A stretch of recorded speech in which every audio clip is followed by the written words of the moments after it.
Hello everyone and welcome back to my Bold and Beautiful 29 YouTube channel. I hope you guys are having a wonderful day. Before we start, please hit the subscribe button and give this video a thumbs up. Carter proved Steffy right.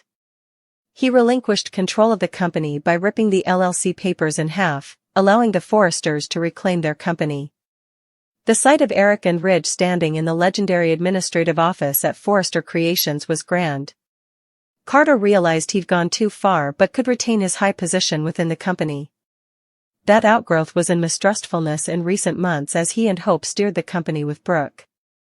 But that mini period has suddenly ended, as the Logan ladies will learn. Steffy signed Daphne.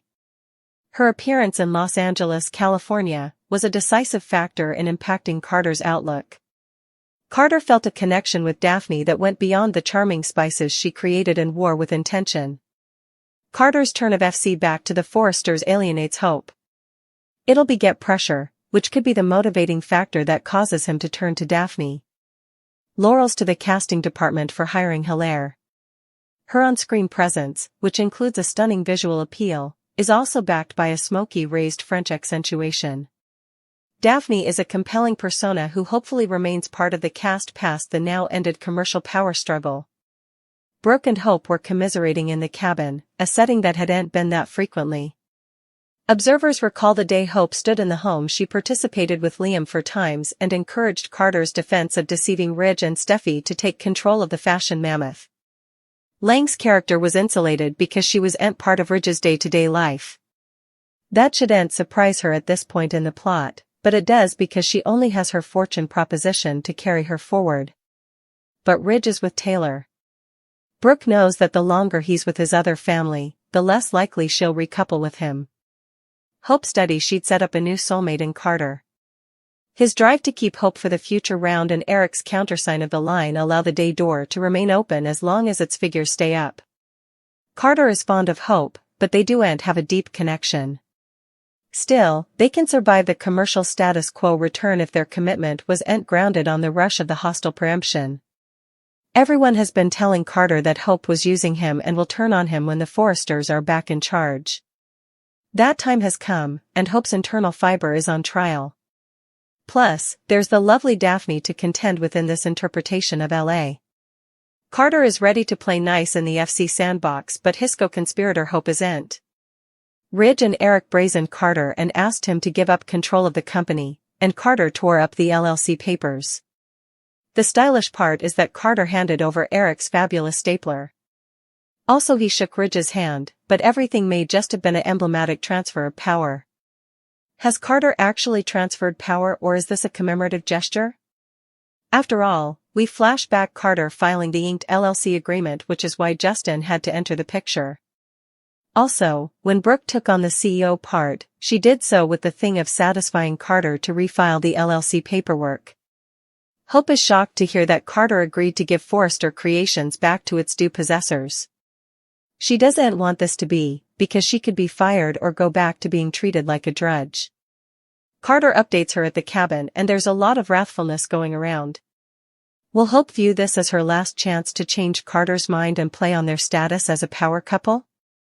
We prognosticate that the contentious Golden could indeed deliver and claim to Carter, along the lines that if he doesn't keep FC she'll leave him. Hope lay down the law with her man, and contend that he can't betray her in such a low way. Carter is drawn to Hope, and after all he did steal FC in the first place. Still, there's every chance that Carter could decide to annul on his Forrester deal with Ridge and Eric, if she plays on his pride. After all, formerly a snake always a snake? Will Hope play on Carter's lust to keep her part at FC complete? Or will he resolve to put on his big boy pants and do the right thing? Bill Spencer might be acting the way that he's simply because he's in love. But it's with someone that you wouldn't anticipate, moreover. Keep reading below for everything you need to know. Bill took Luna in so she could spend her house arrest at the Spencer manse. Not only that, but a lot of people also suppose that the Bone Bill might have been behind her amnesty. Easily, Bill has some kind of investment with Luna. But now that it's been established that she isn't his son, there's heavy enterprise suggesting that he might be in love with her as well. Else, why would Bill be trying so hard to save this woman, despite the fact that she boggled 2 people and nearly tried to kill Steffy Forrester. There should be absolutely no guilt for her.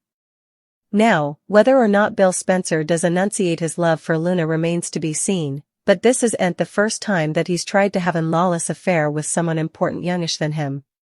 How Bill had his affair with Steffy, who was his son-in-law at the time because she was married to Liam. Bill Spencer is no foreigner to contestation. Not only that, but Luna has also shown a little interest in the bone Bill, indeed if it was just that eye blink that she had in her eye. Easily, Bill has commodity for bad girls seeing how he's a bad boy himself. Watch this space as we've a feeling that effects are about to get enough heated. Luna and Sheila forming an alliance and Hope getting a rude awakening. You wouldn't want to miss a single bit of the action. Poppy living to see another day, Bill taking charge, and Sheila participating a jaw-dropping opinion. Lee kept her hands wrapped around Poppy's until her family was soliciting for breath. It was only seconds down from going too far that Lee eventually let go. Poppy heaved, coughed, and also started trying to explain her side, which surely didn't go well. She kept carrying on about how much she and Finn watched about each other also, and how they indeed watch for each other now. Lee wasn't having it. This woman manipulated her slightly adult son, and that's not commodity she's willing to move history. Meanwhile, over at Bone Bill's house, everyone stood in shock as Baker expressed his remorse that his hands were tied and Luna is free. How this came to be, no Bone knew, although everyone instantly refocused their fritters Bill's way. Pulling a trick like this is right up his alley, after all. Bill neither verified nor denied the blameworthiness until everyone left. Luna, of course, was overjoyed. She has an alternate chance at life. An occasion to make amends and make effects right. And, further than anything differently, she can eventually get to know her pater. Her real pater. Sorry, Luna, that's no way going to be. Not while Steffy is still living and breathing. Steffy made it clear that Luna is no way to call Finn dad again and bravely told her to stay down from their entire family. Her parents veritably much agreed, and while Finn stood silent, when Bill boggled everyone from his manse, Finn left with his woman. Once alone, however, Bill held Luna tight and confessed this was, in fact, his doing. He also advised Luna to stay on her stylish jest. He didn't go out on a branch like this to have egg on his face. Oh, and she couldn't live at the manse presently. When he asked everyone to get out, he meant her too. He simply couldn't risk it. Bill left for a meeting and issued strict orders for Luna to be gone by the time he gets back. Steffy and Finn got home and she was over in arms over Luna's amnesty. Steffy wasn't about to just let her bushwhacker stroll around city. They had to find a way to put her back before bars. It would be the only way Steffy would feel safe, so she made it her particular charge to get this job done. Steffy also made Finn promise her that he'd steer clear of Luna and not make the same miscalculations he made getting close to his evil natural mama. At the same time, Sheila and Deacon continued drooling about Poppy and Luna. Cleric was an addict of Luna, especially after those ruinous murders she committed. Sheila believed nearly everyone deserves a shot at redemption. Everyone except Luna. Indeed, Sheila wasn't sure that youthful woman could be made whole again. This was bold coming from Los Angeles and Genoa City's biggest and most dangerous villain. Thank you for watching this video. And do not forget to like, comment and subscribe.